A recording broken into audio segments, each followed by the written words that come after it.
धन निरंकार जी, प्यारी सात संगत जी, आज सद्गुरु की असीम कृपा से हम सब इस वर्चुअल सत्संग में जुड़े हैं। दास आप सब गुरमुखों के चरणों में नमन करता है। सात संगत जी, हम सब रोज अरदास करते हैं, सिमरन करते हैं और सद्गुरु के आगे यही मांगते हैं कि हे सद्गुरु, अपनी कृपा बनाए रखना, अपनी मेहर का हाथ हमेशा हमारे सिर पर रखना। लेकिन सात संगत जी, कभी हमने विचार किया है कि ये कृपा आखिर है क्या? क्या कृपा का मतलब है कि हमारे पास बहुत सारा धन आ जाए? क्या इसका मतलब है कि हमारे जीवन में कोई दुख, कोई तकलीफ आए ही नहीं? नहीं सात संगत जी, सद्गुरु की कृपा इससे कहीं ज्यादा गहरी, कहीं ज्यादा सूक्ष्म और कहीं ज्यादा कल्याणकारी होती है। सद्गुरु की कृपा एक आंतरिक रूपांतरण है, एक ऐसी अवस्था है जहां आत्मा परमात्मा से जुड़कर आनंदित हो जाती है। ये वो छाता है जो हमें संसार के दुखों की बारिश में भीगने से बचाता है। पर बारिश तो होती है। आज हम इसी विषय पर विचार करेंगे कि वो कौन से संकेत हैं, कौन से लक्षण हैं जिनसे हम ये जान सकते हैं कि वाकई हम पर हमारे प्यारे सद्गुरु की कृपा बरस रही है। तो पहला और सबसे बड़ा संकेत है मन में ठहराव और शांति का अनुभव। सात संगत जी, विचार करना, इस भाग दौड़ भरी जिंदगी में इंसान का मन कितना अशांत है। चिंताएं, भय, इच्छाएं, क्रोध, इन सब में मिलकर मन को एक युद्ध का मैदान बना दिया है। तो सबसे पहला असर इसी मन पर होता है। ये चंचल मन धीरे धीरे शांत होने लगता है। सिमरन में बैठने पर ध्यान लगने लगता है। दुनिया की बड़ी बड़ी समस्याएं भी आपको अंदर से हिला नहीं पाती। आपको एक अजीब सी, एक अनकही सी शांति महसूस होती है। ये शांति किसी वस्तु या व्यक्ति से नहीं मिलती। ये शांति इस निरंकार से जुड़ने से, सतगुरु के ज्ञान की रोशनी से मिलती है। अगर आपके मन की बेचैनी कम हो रही है और आप हर परिस्थिति में एक आंतरिक शांति का अनुभव कर रहे हैं, तो यकीन मानिए प्यारी सात संगत जी, ये सतगुरु की कृपा का ही प्रत्यक्ष प्रमाण है। दूसरा संकेत है हर इंसान में निरंकार का रूप दिखना। सात संगत जी, जब तक हमें ज्ञान नहीं मिला था, हमारी दुनिया कैसी थी? ये मेरा है, ये तेरा है, ये अपना है, ये पराया है, ये अच्छा है, ये बुरा है। हम इंसानों को उनकी जाति, उनके धर्म, उनके रंग, उनके पद से पहचानते थे। हमारे अंदर भेदभाव की दीवारें थी। लेकिन जब सद्गुरु कृपा करते हैं तो वो हमारी इन आँखों पर बंधी पट्टी को खोल देते हैं। वो हमें ब्रह्म ज्ञान की दिव्य दृष्टि प्रदान करते हैं और उस दृष्टि से जब हम देखते हैं तो हमें हर इंसान में वही एक निरंकार, वही एक परमात्मा नजर आने लगता है। फिर कोई ऊंच नीच, कोई भेदभाव नहीं रहता। नफरत और ईर्ष्या की जगह प्रेम और अपनत्व ले लेता है। जब आपको अपने आलोचक में भी, आपसे भिन्न विचार रखने वाले में भी वही निरंकार दिखाई देने लगे और आपके मन में उसके लिए भी प्रेम और सम्मान का भाव जागे, तो समझ लेना प्यारी सात संगत जी कि सद्गुरु की कृपा अपना काम कर रही है। ये कृपा ही है जो हमें मैं और तू से निकालकर तू ही की अवस्था में ले जाती है। तीसरा अद्भुत संकेत है सेवा की भावना का प्रबल होना। प्यारी सात संगत जी, सेवा हमारे मिशन की आत्मा है। लेकिन सेवा क्या है? क्या सिर्फ सत्संग भवन में जाकर झाड़ू लगाना या जूते पॉलिश करना ही सेवा है? नहीं, वो तो सेवा का एक स्थूल रूप है।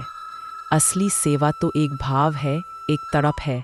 जब सद्गुरु की कृपा होती है तो आपके अंदर निस्वार्थ भाव से दूसरों के काम आने की तड़प पैदा हो जाती है। आप ये नहीं देखते कि इससे मुझे क्या मिलेगा।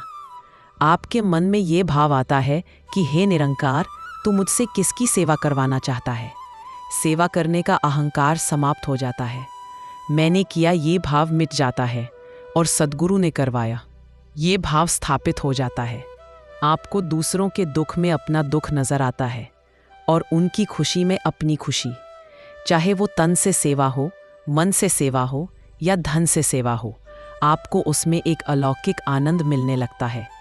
अगर आपके कदम खुद ब खुद मानवता की सेवा की ओर बढ़ रहे हैं और आपको इसमें बोझ नहीं बल्कि आनंद महसूस हो रहा है, तो ये सद्गुरु की बरसती हुई कृपा के अलावा और कुछ नहीं है।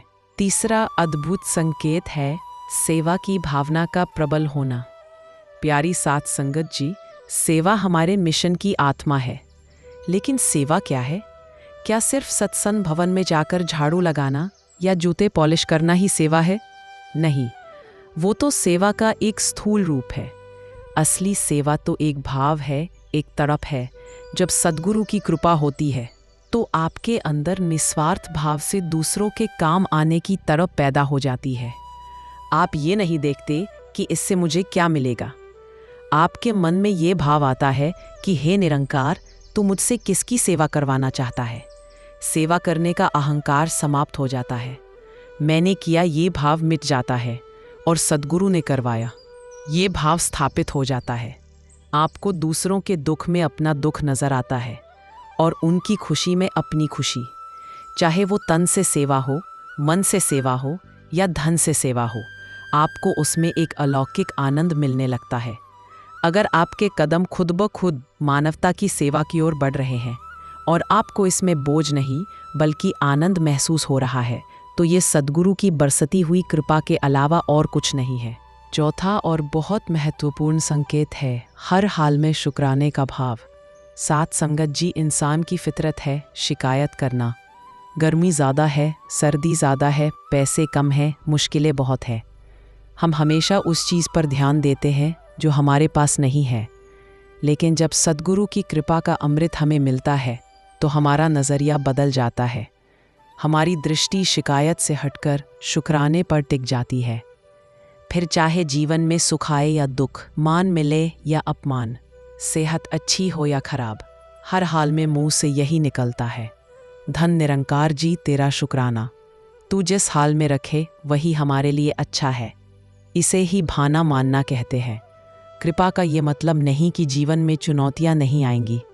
चुनौतियां तो आएंगी, लेकिन सद्गुरु की कृपा हमें उन चुनौतियों का सामना करने की शक्ति और हिम्मत देती है। अगर आपका दिल हर छोटी बड़ी बात के लिए, हर सांस के लिए इस निरंकार और सद्गुरु का शुक्राना कर रहा है तो मुबारक हो, आप पर सद्गुरु की कृपा बरस रही है।